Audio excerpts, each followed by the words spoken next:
For 44 days, the case has remained frozen. No arrests have been made, no person of interest has been identified, and now, the one piece of physical evidence that held promise has yielded nothing. The sample was processed through the FBI's national database, the most formidable forensic instrument in the country's arsenal, and it found no one. Yet, there is a development unfolding beneath the surface that has gone entirely unnoticed. As officials awaited the results of that DNA analysis, Annie Guthrie was making a quiet move of her own, circulating an item among her neighbors. It was a map.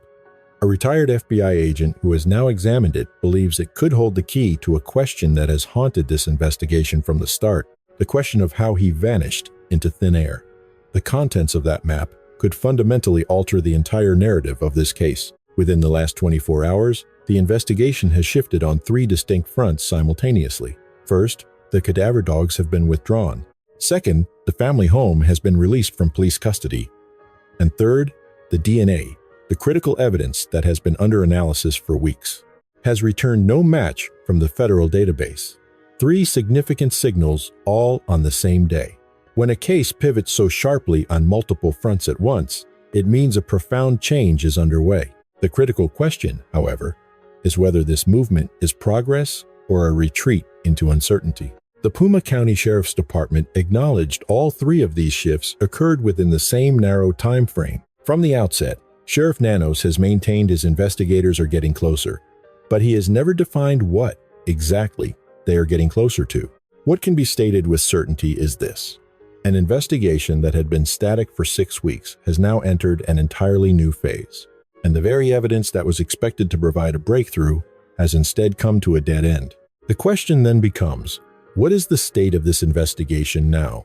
To understand that, one must understand the implications of the DNA result.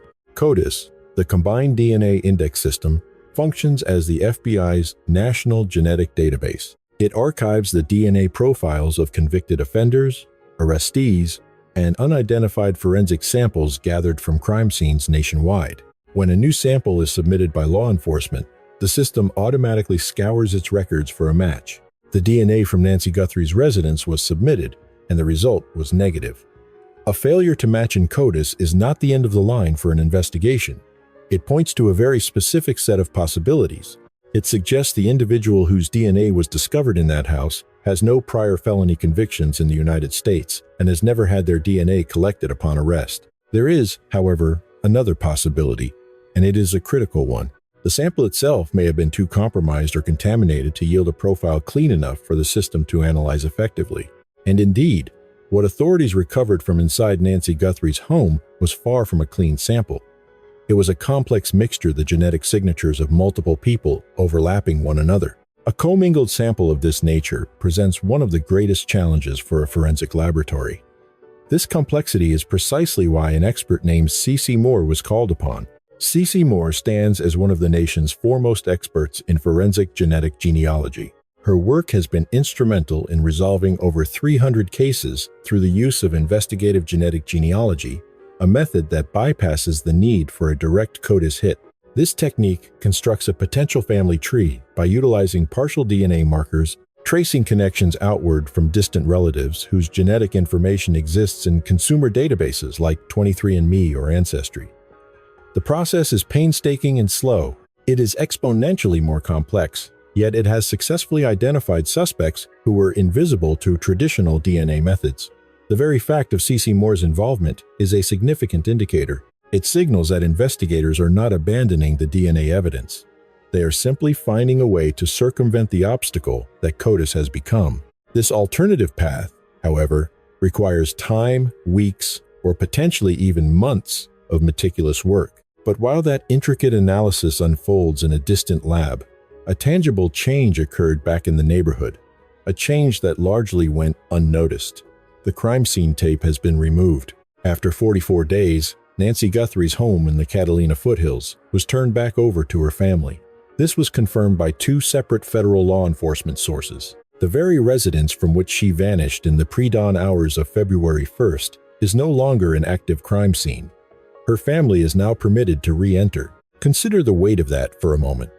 Not from an investigative standpoint, but from a deeply human one. For the family, for Annie, Cameron, and Savannah, who had to depart Arizona, returned to New York and resumed their lives on a television set because the world does not pause even when a mother is gone. They now have the ability to return to that house, and that return signifies one of two things: either the start of a new chapter or the silent concession that the scene has yielded all of its secrets. From a forensic perspective, the release of a crime scene is never a casual act. It is not an oversight, nor is it a matter of forgetfulness. When a law enforcement agency releases a scene, the message is unequivocal.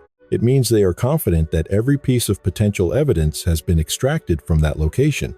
Viewed in conjunction with the withdrawal of the cadaver dogs and the negative DNA result, this single action sends a powerful, unspoken message about the state of the investigation. The answers, it would seem, are no longer within those walls. So where could they be? Then, on March 15th, just one day ago, a retired FBI special agent shared something on X that most observers would have simply overlooked. Her name is Jennifer Coffindaffer, a former special agent with the Bureau. She is among the most credible voices to publicly analyze this case since its inception. What she posted was a photograph of a map, but not one officially released by investigators. It was not a map published by the Sheriff's Department. In the nascent stages of the investigation, a map began to circulate, sent not from law enforcement, but privately, within a trusted circle of neighbors by Nancy Guthrie, Nancy's daughter, a woman who had grown up in that very neighborhood. Though she now resided 4 miles away, she possessed an ingrained, cellular knowledge of those streets, and it was this knowledge she shared with her neighbors. Her hope was that someone had registered a detail out of place, that a security camera had captured a fleeting image. She was searching for an observation that investigators, in their methodical approach, might not have yet known to ask about. When former Agent Coffindaffer examined that map, her assessment reframed the entire enigma of the suspect's vanishing vehicle. The route depicted was a study in desolation. It was a path with sparse lighting, few homes, and an absence of traffic signals or intersections where surveillance cameras would be expected. This was a road cutting through the Catalina Foothills, cloaked in a profound darkness rarely found in American neighborhoods at 2 a.m. Coffindaffer's analysis was chillingly precise. This was the perfect corridor to exit the neighborhood without being seen, particularly if one were driving without headlights. The implication of this is staggering. The suspect's escape was not a product of luck. He did not accidentally find a dark road. He navigated to it with purpose, knowing exactly where he was going after leaving the residence. He had charted a course through the most unlit, isolated stretch of road in that community before he ever set foot on Nancy Guthrie's property. And Annie, too, knew the significance of that road.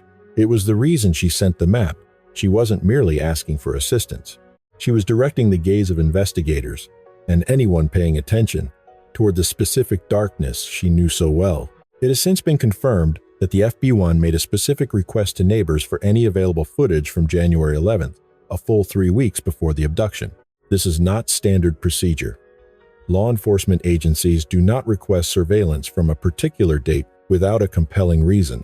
Something occurred on January 11th that they theorize is connected to the events of February 1st, a belief corroborated by a neighbor named Aldine. A resident of the Catalina Foothills for close to 30 years, she recounted seeing a man on that street around that time. He was a figure cloaked in anonymity, hat pulled down low, posture hunched, moving with a slow deliberation, his gaze fixed on the properties, lingering specifically on Nancy's home.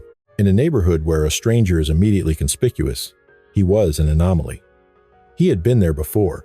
He had walked that route. He understood the camera placements and their blind spots. He had identified the road that descended into darkness, and on the 1st of February, he put that knowledge to use. The question becomes, how does a case like this reach its resolution?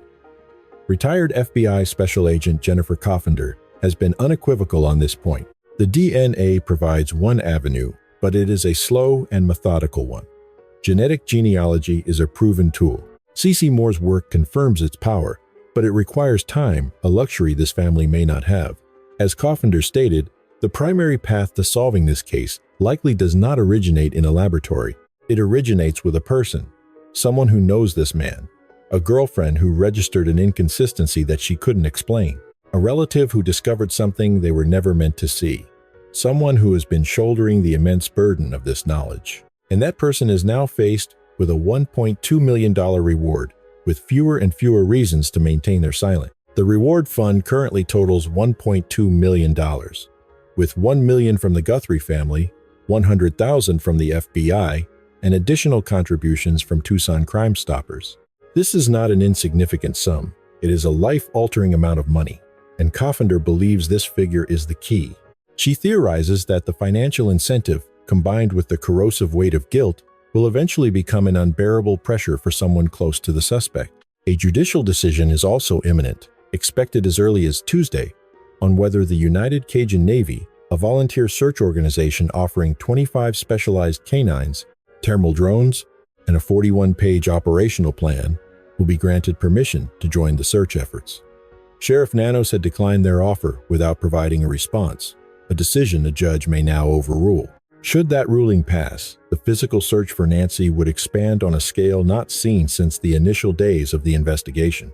44 days. 3 significant shifts have occurred.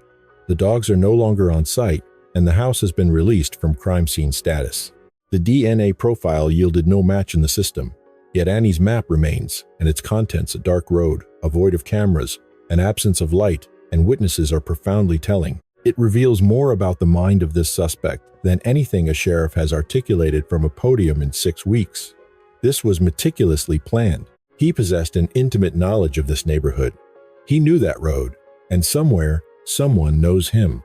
If that individual is viewing this, the FBI tip line is 1-800-CALL-FBI. Anonymity is guaranteed, and there is $1.2 million waiting for the person who makes that call. The lingering question is what Annie's map truly tells us about this perpetrator. Had he been a visitor to that neighborhood before, or is he someone who lives within its boundaries? These are the questions that will be answered when the judge rules on the Cajun Navy and when the results from the genealogical analysis are finally returned. This case is far from over. For Nancy Guthrie's family, the search has never stopped. The case of Nancy Guthrie is more than a mystery. It is a profound testament to the enduring strength of a family's love and the chilling reality that safety is often a fragile illusion. For 44 days, the silence has been deafening. Yet within that silence lies a powerful lesson for us all. Vigilance is our greatest shield. This story teaches us that true knowing goes beyond surface-level acquaintance. The perpetrator wasn't just a ghost. He was a student of the shadows, someone who mapped the darkness and exploited the blind spots of a quiet community. It serves as a stark reminder to stay connected to our surroundings.